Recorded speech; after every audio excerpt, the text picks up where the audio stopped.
Hello and welcome to the Political Opinions podcast, where every opinion is given equal footing and political tolerance and debate are given their proper attention in a world where both are on the decline.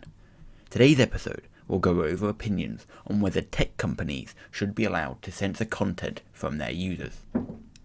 Last week, following the riots at the US Capitol building, a process began which has resulted in Donald Trump being banned from essentially every major political social media platform, including YouTube, Facebook and Twitter.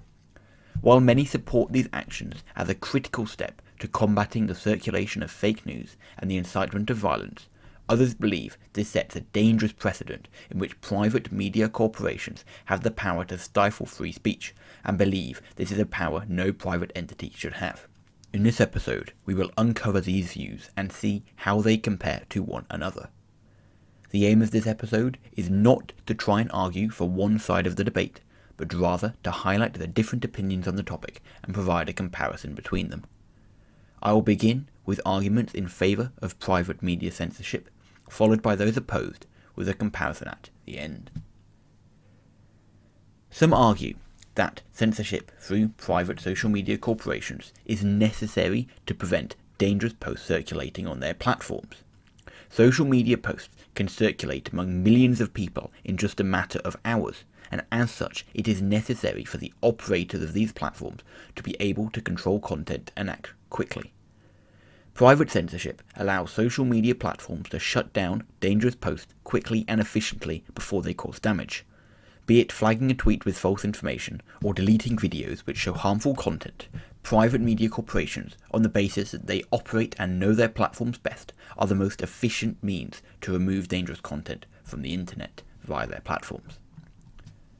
On the question of who decides what should and shouldn't be censored, one answer is that there is a general consensus over certain areas of what should and shouldn't be censored. For example, it is generally deemed okay to remove a video depicting harm upon an individual, or to remove a post by a terrorist organisation aimed at recruiting members. As such, some believe that private companies should be able to censor content on the basis either that it would be censored by the state if it wasn't the private corporation, or on the basis that pretty much any other corporation, no matter who run it, would probably censor it as well. People supporting private censorship also believe in the integrity of these companies. Like the posts above, they argue that the aim of the social media platforms is to provide healthy and safe content to their viewers, and that these companies do not have a specific agenda. Remember, these are corporations designed ultimately to make money through their platforms, and they're not used as a political tool, because if they were, they would greatly reduce the amount of users and therefore the amount of money they would make. Some would point to, for example, Facebook running political ads for both sides of a political campaign and on the political spectrum as proof that they are not partisan and their censorship has a wider meaning. Some also argue that if you use a platform produced and operated by someone else, normally for free, you should abide by their rules. No one is forcing you to use these social media platforms, and it isn't detrimental to your life to avoid them. And so to some people, it is wrong that you expect that you can say whatever you want on their platform and not have to follow their rules and policies. Think of it like being a guest in someone's house. You wouldn't be surprised if they kick you out for breaking one of their pictures and continue to disobey their rules, and so this same argument goes with social media platforms. On the question of free speech, people on this side of the debate believe often that free speech shouldn't extend to include violence and lies that can cause other detrimental actions. For example, Trump's claims of election fraud are considered dangerous because they can cause wide-reaching problems in terms of people mistrusting a generally proven system, and threats of violence on the internet can often translate into violence in real life. And as such, some people view these acts of supposed free speech as being harmful and having a wider impact beyond said person's opinion, and as such should no longer be counted as free speech. Many social media platforms also only act as a last resort. Trump has been violating Twitter's policies for years, and yet prior to last week, the most they had ever done was flag his tweets for containing disputed information or prevent reactions to the tweets, for example likes and comments. it took an act of what some have called domestic terrorism or a failed coup to get Trump banned, and to some people this shows social media companies act with restraint until they have no choice. And then finally, some argue that it doesn't matter if these companies are unregulated and unaccountable because they have the right motivations. Their work only consists of restricting lies and dangerous acts, and as such, accountability is not as important as the speed they can react and the importance of the work they do. Furthermore, on the basis that these are private companies that act as an individual entity and you are using their platform, it is unrealistic to expect the same accountability as a democratically elected and publicly accountable body, for example, if it were run by the state. Moving on now to those opposing private media censoring their platforms. People opposed to private censorship believe it sets a dangerous precedent. The First Amendment protects the right to free speech from the state. However, social media platforms are classified as individuals, and as such there is no protection of free speech on their platforms. And this gives a few individuals and their companies an unprecedented level of power, in America at least, to curb free speech. The speed of censorship also doesn't matter to some people if it comes through the violation of their rights, and again sets a dangerous precedent for the future when an unaccountable body can control speech. Some also accuse social media companies of being subjective in what they view as being censored. Many Trump supporters are angry, for example, that social media platforms have suppressed them and censored them for violence and rioting, but in their view, they did nothing to stop the BLM protests, which to some people were just as bad. And as such, these people argue that as the events are similar, and one was supported by most social media companies and one was opposed and suppressed, it shows the bias of big tech. And furthering on from this, Republicans have also often accused social media of possessing a liberal bias, and as such, they are not neutral in what they censor. Often, it is the right-wing voices and actions which get suppressed and silenced by social media companies in greater numbers than those on the left. Take, for example, Alex Jones and Infowars being suppressed on every single social media site.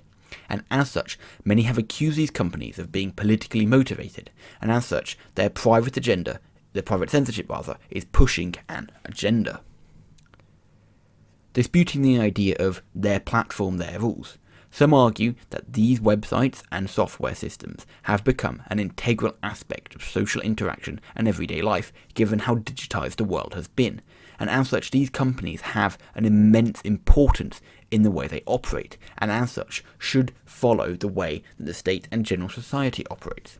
Silencing people on a social media platform has the effect of shutting them down on a wider scale. For example, they won't be able to communicate nationally or beyond their local groups. And as a result of this, there is an unprecedented power of suppression and censorship through unaccountable private corporations. Then countering the view that these companies only act as a last resort, some have criticised these companies for only acting now against Trump because he cannot retaliate. Some have accused social media companies as being more than willing to censor people who cannot fight back, and have only restrained, for example, from censoring Trump until now because he has had the ability to retaliate and punish them for their actions. And as such, the fact that they are only acting now when he is leaving office shows an ulterior motive behind their work, not in the pursuit of truth, but rather of a political alignment and the need to avoid retaliation. On the question of free speech, people on this side of the debate tend to believe in free speech in the most general application of it. Essentially, that is the freedom to say whatever you wish, and this follows the view that speech in itself is not a bad thing. It is actions that have a real consequence. These people believe that censorship of any kind via free speech on the internet is wrong, and if all someone is doing is pushing their own personal opinion or comment, private censorship violates their most basic rights. And then finally, some argue it is dangerous that these companies are unelected and unaccountable because the power they possess is so immense that they cannot be left unchecked. It is dangerous to allow them to act with impunity, as the risk that them exceeding what they currently do and censoring more people poses to the future is, in some people's view, quite scary. Moving on now to a comparison. On the question of speed versus freedom, those in favour of private censorship believe that social media companies are the most effective way to regulate harmful content, given they are doing so on their own platforms, as they can respond quickly through their own operators and through their own internal software systems, and on the basis that they know their platform best and therefore can best regulate it. Those on the other side, however, believe that the speed they can operate isn't important when you consider all the costs that come as a result. For example, freedom of speech from private companies isn't protected in the US Constitution, and it sets a dangerous precedent for private companies to regulate what is and isn't allowed, regardless of the speed they can do it. On the issue of who knows what to censor and what not to censor, those in favour of private censorship believe that they can operate through a consensus of what is and isn't considered appropriate for online consumption. Be it online videos or threats of violence, there are many things which most people agree shouldn't be allowed on the internet, and so it doesn't matter if it's regulated via public or private means, and in these people's view, the fact that it is private and quicker is therefore better.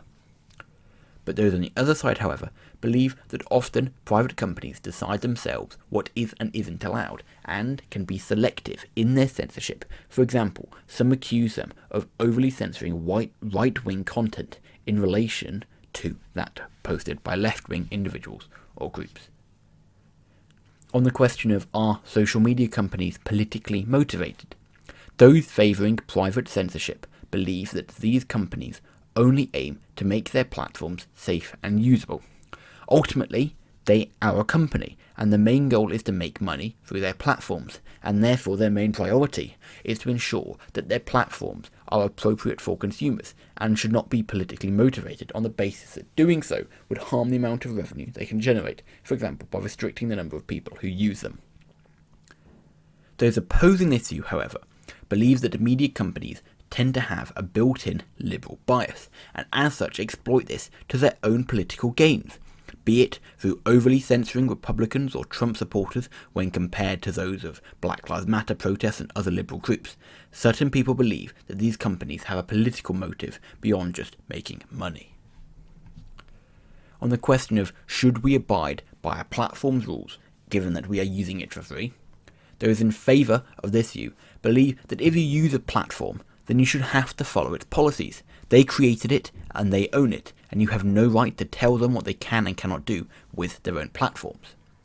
But those on the other side, however, believe that social media is so important for social communication today that it should not be allowed to operate independently, and instead should abide by the same protections and laws that general society must incorporate, for example, the right to free speech. On the question of do these companies only act as a last resort, some believe that social media companies will always refrain from censoring online content until they have no choice, and that it is the actions of individuals which forces them to act, and they themselves are not to blame. Those on the other side, however, believe that, for example, with Donald Trump, they didn't censor him because he posed a threat to them. However, now that he is gone and cannot truly retaliate, they are more than willing to censor him, and this extends to the general idea that they are more than willing to pursue their own self-interest and censor people who cannot damage their company's reputation. On the question of what does free speech actually mean, those supporting private censorship tend to, but not always, believe that free speech shouldn't extend to speech that incites and promotes violence and dangerous acts that threaten social cohesion, and as such, companies are in their right to censor things that could cause this. Those on the other side, however, believe that free speech should apply to everything, and that the ability of the company to decide what is and isn't free speech is dangerous and wrong, and people should be allowed to say what they want on the basis that it's an opinion, and it's the actions, not the words, that are the problem. And then finally, on the question of does accountability matter? Those supporting private censorship believe that accountability is not that important, on the basis that these companies act in a neutral manner and merely aim to ensure that their content on their platforms is appropriate. However, those on the other side believe it is dangerous that these companies are not accountable based on the amount of power that they possess and the threat they pose through the precedent of private censorship.